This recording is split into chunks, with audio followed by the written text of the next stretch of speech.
Olá, bem-vinda ao nosso canal Experiências Inspiradoras. Eu sou a professora Cláudia Burhammer e esse é um projeto de extensão da Universidade Federal do Ceará.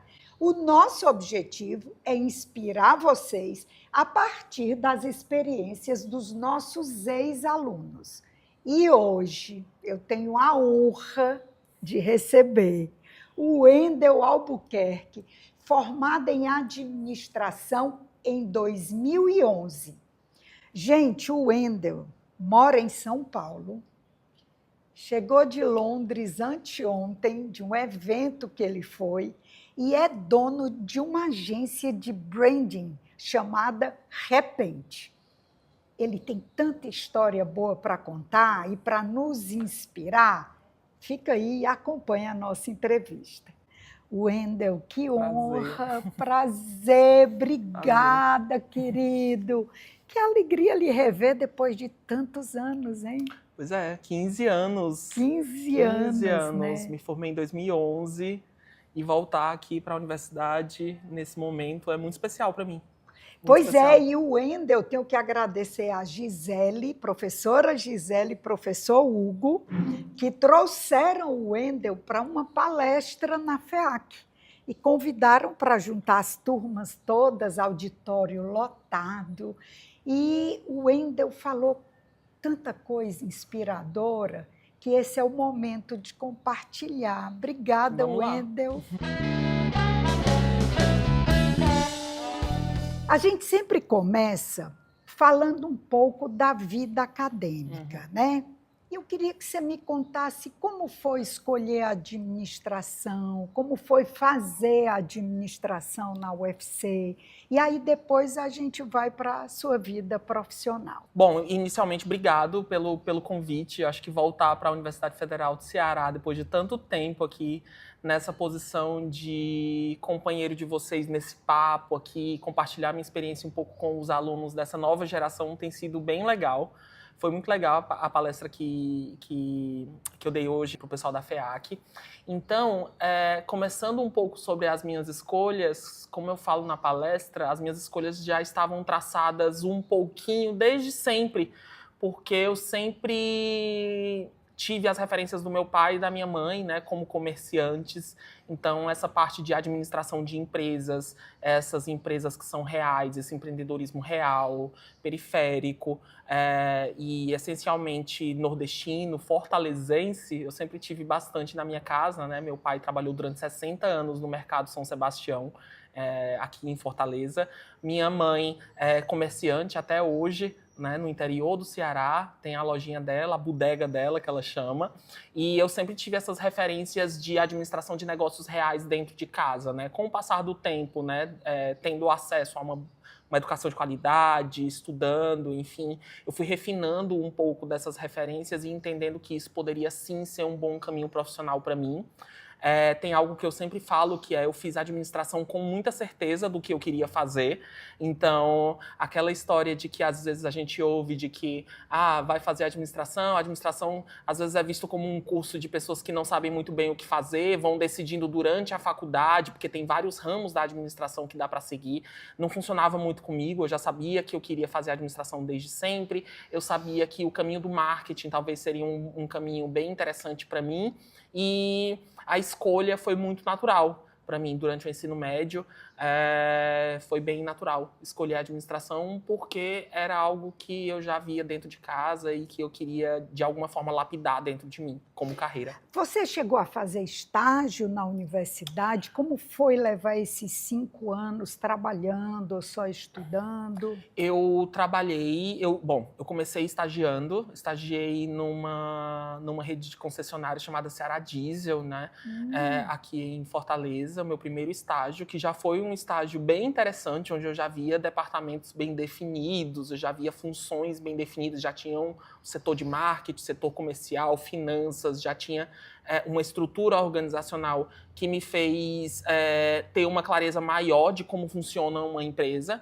Então, eu iniciei estagiando lá no setor de qualidade de processos, então chamava StarClass na época, não sei como é o nome hoje, mas é um setor alemão da Mercedes-Benz que padroniza os processos da Mercedes-Benz nas concessionárias ao redor do mundo, né? Então, a gente ganhou uma certificação na época, eu com 7 meses de estágio, isso talvez em 2008 ou 2009, eu não lembro bem, mas logo em seguida, depois desses 7 meses, eu fui efetivado e comecei a trabalhar. E aí vem a saga de trabalhar e estudar, né? É quando o mundo real bate na porta da gente e a gente vai ter que se virar. E é isso, trabalhando e aplicando o que eu aprendia na faculdade lá, né? Sempre foi para mim uma questão muito prioritária, fazer com que o que eu via na sala de aula, o que eu poderia pegar da sala de aula para aplicar onde eu estava trabalhando, né? Então, acho que eu consegui aproveitar muito bem a minha oportunidade de estágio e logo depois como efetivado, como trabalhador, de fato, no sentido de aplicar o que eu estava aprendendo na faculdade de uma forma simples onde eu estava trabalhando. Então, acho que a faculdade me complementou muito nesse aspecto, né? E o estágio complementou a faculdade. E aí, como é que São Paulo entra na sua vida? Quer dizer, você se forma e foi um convite, foi uma transferência, foi uma vontade? Foi uma ousadia, foi um atrevimento. Bom, acho que tem um ponto muito interessante que para mim foi um turning point, que foi o professor Hugo Acosta, na época de monografia, que ele era meu orientador. Ele falou algumas coisas muito interessantes para mim com relação ao meu perfil de mercado. Ele falava muito sobre, cara, vai ter uma experiência fora e, de repente, volta para cá com o que você angariar de bagagem. Então, isso para mim ficou muito na minha cabeça. Não era uma vontade de ir para São... Eu nunca tive ambições de ir para outro lugar. Eu queria, de alguma forma, ficar por aqui, desenvolver algo aqui no Ceará. Mas eu acho que teve uma experiência que foi essa do Hugo, em paralelo com o fato de eu tentar um programa de uma consultoria da McKinsey, né, que super renomada, talvez uma das maiores consultorias do mundo, processo seletivo muito difícil.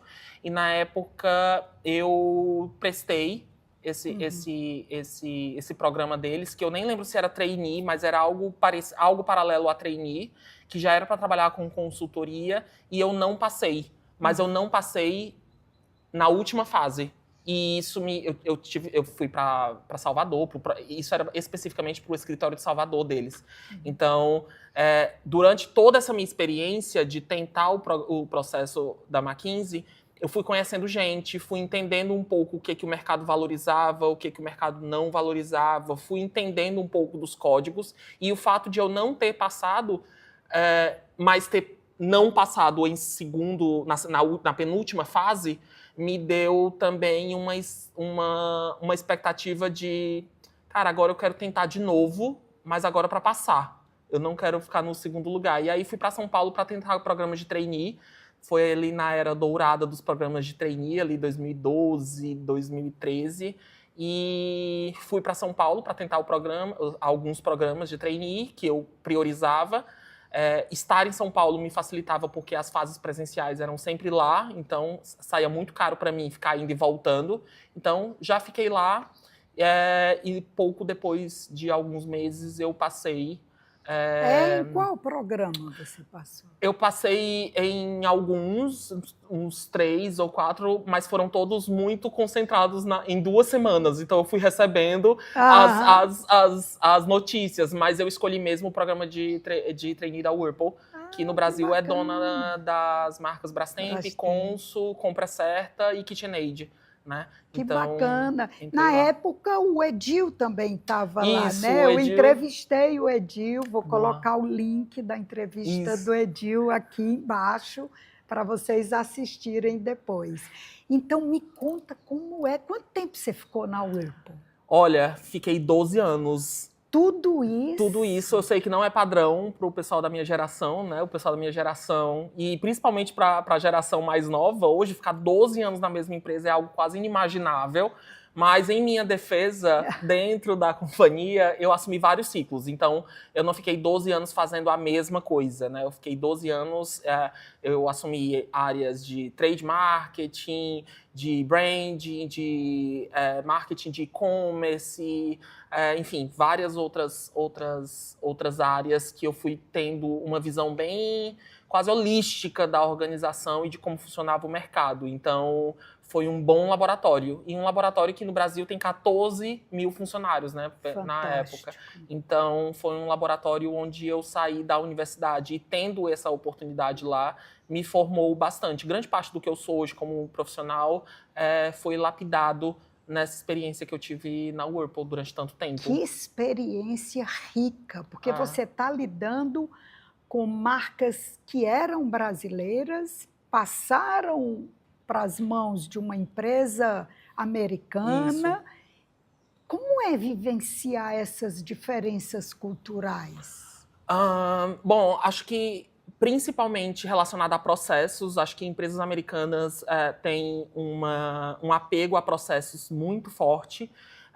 Acho que vem muito isso dos primórdios da administração, do Fordismo, enfim, que são coisas que foram sendo lapidadas com o tempo, mas que permanecem hoje no dia a dia, né, de processos.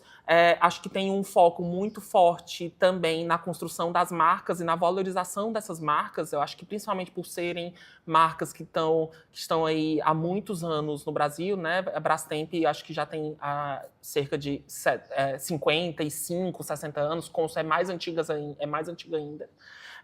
Marcas que nasceram no Brasil, marcas que têm campanhas icônicas, né? Quem não lembra do Isso Sim é uma Brastemp, né? Ou a antológica propaganda do Chico Anísio nos anos 70 com Consul, onde ele fala todas as palavras com C e ele mostra um pouco dessa genialidade dele de vender também, né? De uma forma muito cearense, característica nordestina. Então, são marcas que estão muito no imaginário das pessoas no Brasil, né? A gente tem um apego muito forte. Eu acho que um desafio para uma marca americana foi continuar esse legado da brasilidade das marcas, né? Consul, inclusive, agora se reposicionou há pouquíssimo tempo atrás e está trazendo muito mais forte essa coisa da brasilidade, mas mantendo processos e um jeito de administrar e um foco de investimento em marketing que é tipicamente americano, né? E que formou um pouco desse jeito ocidental de se criar marcas. Então... Na sua palestra, você contou um caso que eu achei muito interessante, a história do lavar edredom. Isso. Conta aqui para o pessoal, porque eu achei fantástico como simbólico do que é você entender o povo para que a comunicação chegue e seja efetiva, né? Isso. Eu acho que esse exemplo ele tem muitas nuances, né? Primeiro, do quão diverso o Brasil é, né, não só geograficamente, mas culturalmente também. A gente tem culturas muito diversas no Brasil inteiro. E como é importante a gente ter pessoas que representem determinadas visões de consumo vindos dessas outras regiões. Então, o que eu estava contando na palestra é que a gente foi lançar... Consul foi lançar uma lavadora de 9 quilos, que era uma lavadora que tinha uma grande inovação, que era lavar também edredom, mesmo tendo 9 quilos. E isso ia ter uma peça de marketing muito importante na Expocrato, no Ceará. E os publicitários, né, em geral, da agência, né, sudestinos, eles falaram, né, do tipo, vamos colocar lá um painel com lava até edredom, com 9 quilos, e eu tive que ser a pessoa que levantou o braço e eu, gente, a gente vai falar de edredom no Ceará, não faz nenhum sentido. Eu nunca vi um edredom estando no Ceará, morando no Ceará, eu nunca nem tinha visto um edredom. E aí a gente optou por falar que lava rede, que é algo que faz muito sentido na realidade da gente, né? Eu, em São Paulo, eu durmo de rede de vez em quando. Claro. Então, eu mantenho essa cultura, né? Então... Acho que é importante, acho que esse é um exemplo de que como as diferenças culturais, elas têm que ser expostas, ser consideradas no marketing, né? Acho que é isso. E eu acho que também tem uma coisa de tirar da cultura e do povo. Acho que as marcas, elas são... Eu tive contato com uma frase que me ficou muito na cabeça esses dias, que os movimentos culturais, eles são do povo, eles não são das marcas, né? Perfeito. As marcas, elas devem ler esses movimentos e decodificar eles para gerar conexão com o povo. Perfeito. Mas os movimentos culturais, eles não são trazidos pelas marcas, eles sempre são observados pelas marcas. Então, eu acho que isso é um exemplo claro de que a rede faz mais sentido do que o edredom, nesse caso. Perfeito, perfeito. Wendel, e aí, 12 anos de Whirlpool, né? Como é que você decidiu empreender, né? Com todos os desafios, e aí você monta uma empresa de consultoria em branding chamada Repente. Uhum.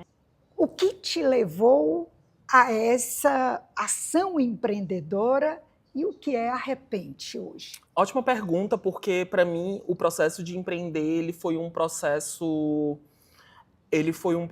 natural no sentido de colocar uma ideia no mundo. Eu precisava de liberdade para colocar uma ideia no mundo. E essa ideia veio a partir de observações. Hoje, 97% das empresas no Brasil são MPS, né? São micro e pequenas empresas. Então, é um número muito superior ao número de grandes empresas no Brasil. Então, a gente tem um mercado que é basicamente direcionado e populado por pequenos negócios e empresas, né? A observação que eu tive foi que branding e construção de marca, estratégia de marca, é um assunto que ainda é muito restrito às grandes corporações, né? Então, quem tem hoje áreas de branding dedicadas, quem tem investimentos em ações de longo prazo para a construção de marca, em geral, são grandes empresas que representam, nesse número, 3% do que é o Brasil de fato. Então, esse processo de empreender, na Repente especificamente, veio a partir dessa observação de que, assim como o meu pai e a minha mãe, que eu citei no início do nosso papo, existem outras empresas, inclusive bem maiores do que eles eram na época. Afinal de contas, uma pequena empresa no Brasil hoje pode faturar até 4,8 milhões de reais anualmente. Então, a gente está falando de empresas consideráveis que não têm conhecimento ou ferramentas de branding para desenvolver suas marcas.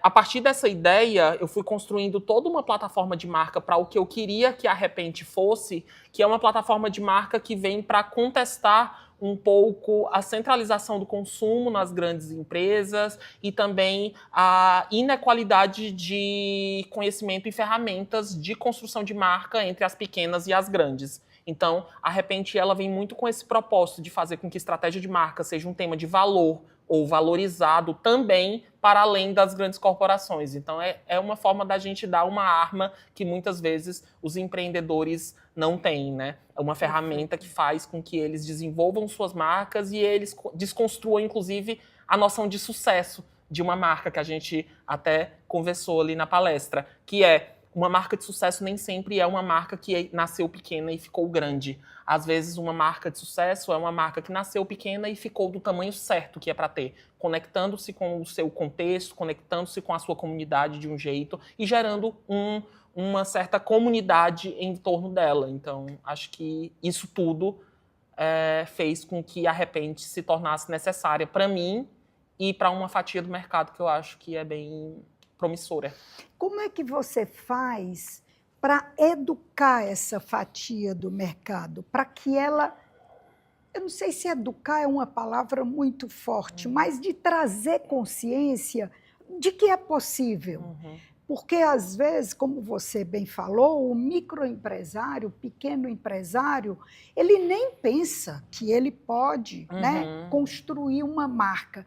Mas como levar, como conscientizar esse empreendedor para chegar até você e dizer, calma, é possível.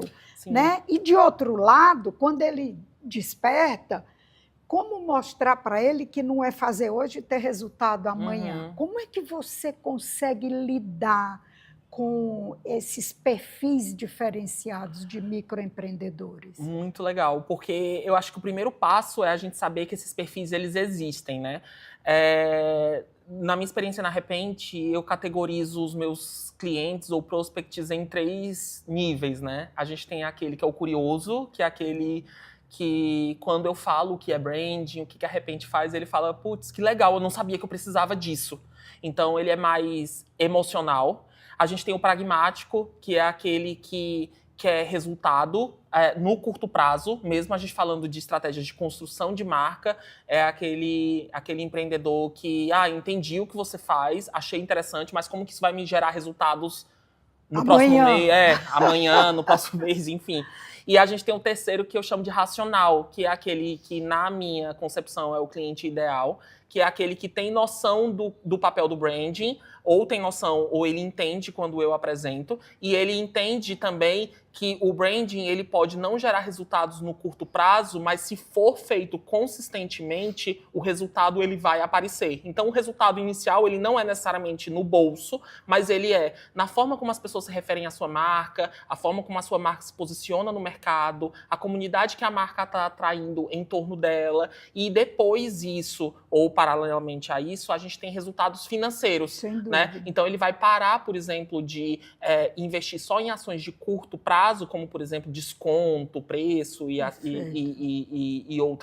outros artifícios de curto prazo, e começa a construir uma marca que justifica não só o preço, mas o apreço que as pessoas vão ter pela sua marca, né? Então, a sua marca passa a representar, de alguma forma, até um movimento, em alguns casos, né? Então, categorizar os clientes e saber que eles existem nesses 3 níveis, para mim, já é um fator que seta minhas expectativas sobre o que esperar deles. Mas eu acho que tem 3 coisas também que eu faço muito na Repente, que são 3 leis que nos meus projetos eu priorizo. O primeiro deles é falar a língua do cliente. Então, falar a língua do cliente é algo que a gente muitas vezes desprioriza, porque a gente tem uma noção de que o tema que a gente está tratando, ele pode ser tratado com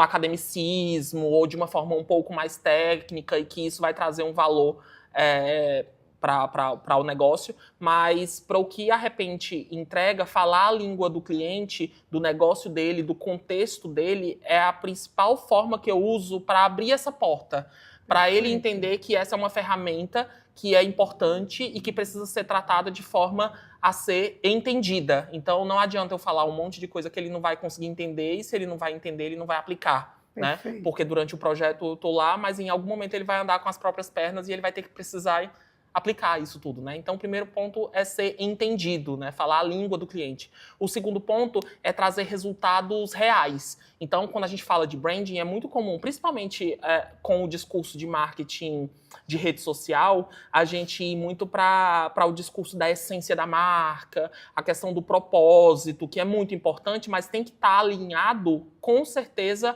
a resultados palpáveis. Perfeito. Então, trazer métricas bem definidas, alinhar essas métricas com o cliente, não trazer métricas que não sejam acompanháveis no curto e no longo prazo. Então, isso é um segundo passo. E o terceiro ponto é fazer com que trazer resultados de branding, ou trazer estratégias de branding, na verdade, que possam ser executadas no curto, mas também no longo prazo.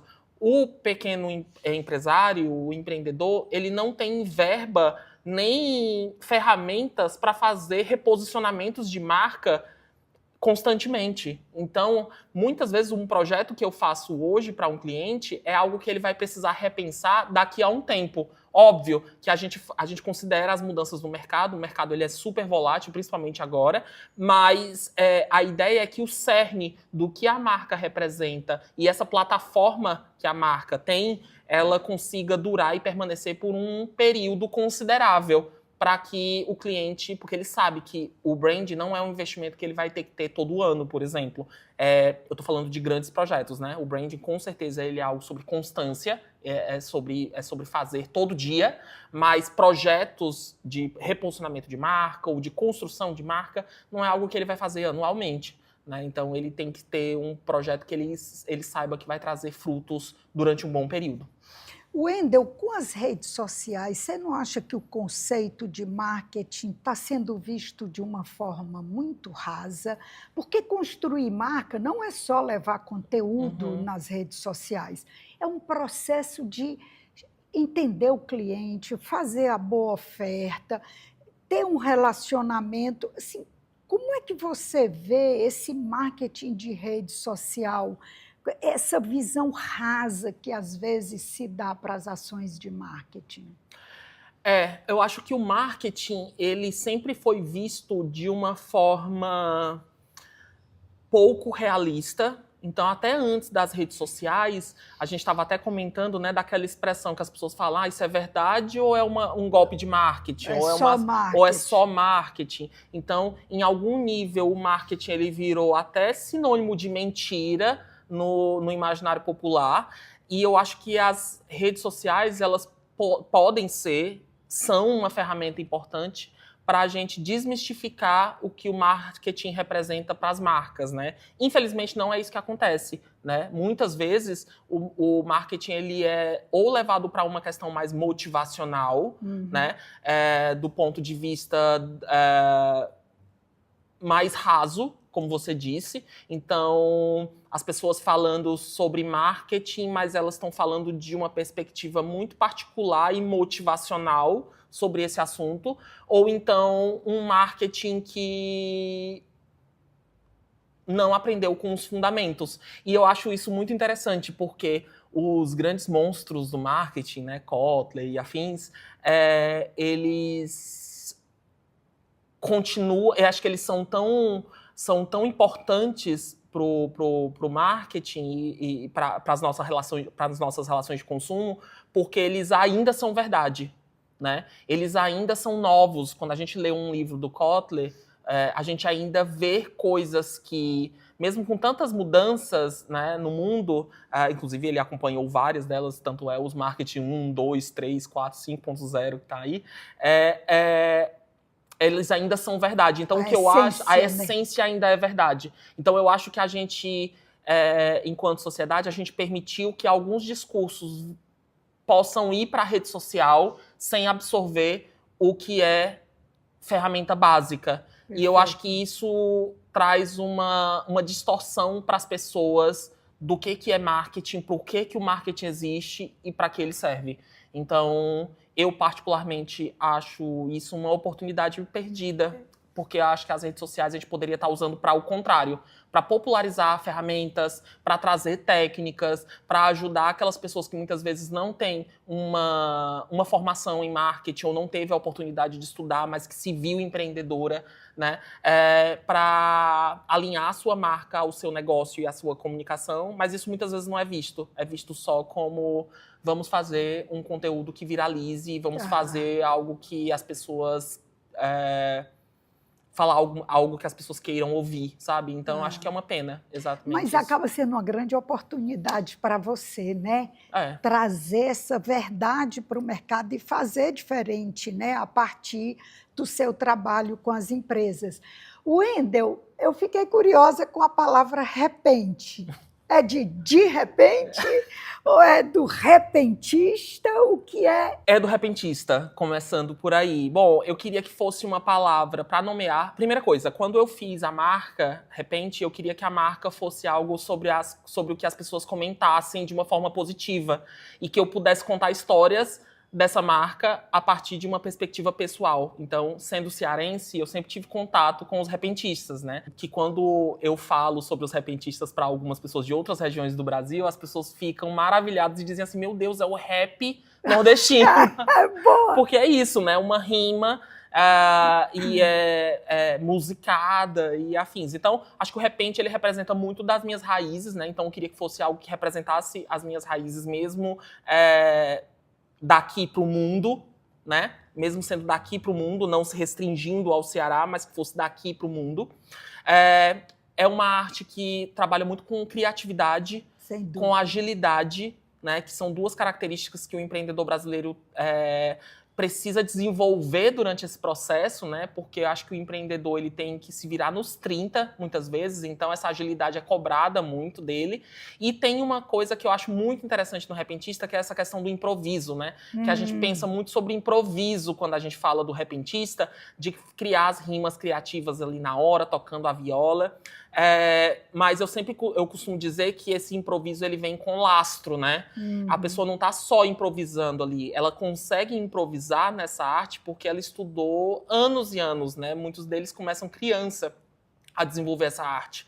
Então, é uma criatividade e uma agilidade, e é também um improviso, mas com um lastro de estudo, né? E eu sempre digo isso, a gente não começa a empreender do zero, a gente começa a empreender juntando todas as nossas referências passadas, né? Seu repertório. O repertório, né? É isso. Seria que uma boa linda palavra também, repertório. Repertório. É isso. Que linda essa visão do repentista. Wendel, para ingressar nessa área de branding com uma consultoria, você fez outros cursos além do de administração? Alguma coisa ligada a design? Fiz. Bom, além de formado em administração, eu tenho especialização em marketing estratégico pelo INSPER. Depois, isso já há algum tempo, mas quando eu decidi empreender de fato, eu fui para pós-graduação, né, MBA, na verdade, em gestão de negócios digitais e inteligência artificial, porque eu acho que é algo que eu preciso incorporar muito de acordo com o que o mercado está pedindo hoje. E eu fui também para design. Então, eu voltei para a universidade, fui estudar design, porque é algo que eu já entendia que é uma disciplina muito relacionada a construção de marcas, né? Então, quando a gente vai construir uma identidade visual, eu já tinha e tenho construído nessa visão estratégica muito forte, mas eu precisava lidar também com uma demanda criativa que a construção de marcas exige, e aí eu acho que isso complementa bem o meu trabalho, né? Além de estudar branding, enfim, fazer cursos de branding, Ana Couto, ler muito sobre branding, fazer todo esse estudo que eu precisei para montar a minha forma pessoal de ver o branding, né? Eu pego as ferramentas e a técnica dos grandes e transformo isso em produtos que têm a minha visão, né? A visão da Repente de fazer marcas que importam. Essa sua fala já me leva para a pergunta que eu sempre faço para todos os meus convidados. Como é a teoria na prática? Para mim, ela não é um movimento natural, ela é um movimento que eu preciso pensar sobre ele, né? Eu preciso... A teoria, eu sempre busco nos meus projetos, nas minhas ações, entender quem eu estou referenciando ou quais conceitos ou ferramentas validadas por outras pessoas antes de mim que vão fazer com que eu atinja os meus resultados de forma mais fácil e até efetiva, né? Então, a aplicação da teoria na prática, para mim, é um pensamento constante. Então, é um pensamento de que nos meus projetos eu busco referências, eu estudo, até porque, na Repente, como consultor, eu lido com empreendedores e marcas de diversos nichos, segmentos. Então, para cada projeto, eu preciso estudar. Né? Então, eu tenho que estudar aquele segmento. Então, isso me interessa muito e é isso que, inclusive, me mantém muito interessado no que eu faço hoje na Repente, né? É muito dinâmico todo o processo. Então, a teoria na prática, para mim, é isso. É consciência. Bom, e aí, para a gente concluir nossa conversa tão gostosa, olhando ali para a sua câmera, que conselho você dá para quem ainda está na universidade? Acho que eu daria 2 conselhos para você aí que está na faculdade ainda. A primeira coisa é aproveite os seus colegas, faça conexões, troque ideias com eles sobre o que vocês aprendem na sala de aula, transformem a teoria da sala de aula em prática, muitas vezes, né? Então, conversem com os seus colegas, porque eles vão ser conexões importantes para vocês durante a carreira de vocês. Eles vão lembrar de onde vocês vieram e, quem sabe, aí até projetos em comum vocês vão ter juntos. Então, acho que esse é o primeiro conselho que eu dou. E o segundo é se envolvam com atividades extracurriculares. Eu acho que o que você faz em sala de aula, a nota que você tira em determinada disciplina, ela é super importante, mas eu acho que atividades extracurriculares ajudam você a sair um pouco do ambiente somente acadêmico e começa também a pensar em como aquilo que você aprende em sala de aula se aplica no dia a dia em diversos outros segmentos de carreira e da vida cotidiana. Então, acho que esses dois conselhos, se eu pudesse dar, é o que eu daria. Muito lindos seus conselhos.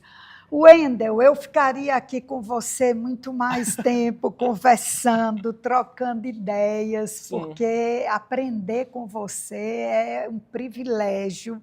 Como eu falei no final da sua palestra, a gente reencontrar vocês dá um orgulho tão grande, assim, é como uma mãe que encontra...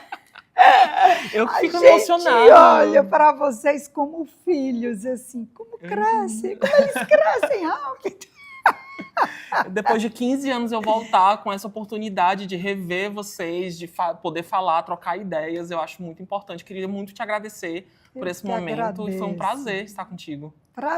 Um prazer muito grande. Uma alegria, uma honra, um orgulho. Ai, que bom. Gente, é isso. Se vocês gostaram, como eu adorei, nos emocionamos, curte, compartilha, se inscreve no nosso canal e aguarda que vem muita entrevista boa como essa por aí. Obrigada e até a próxima.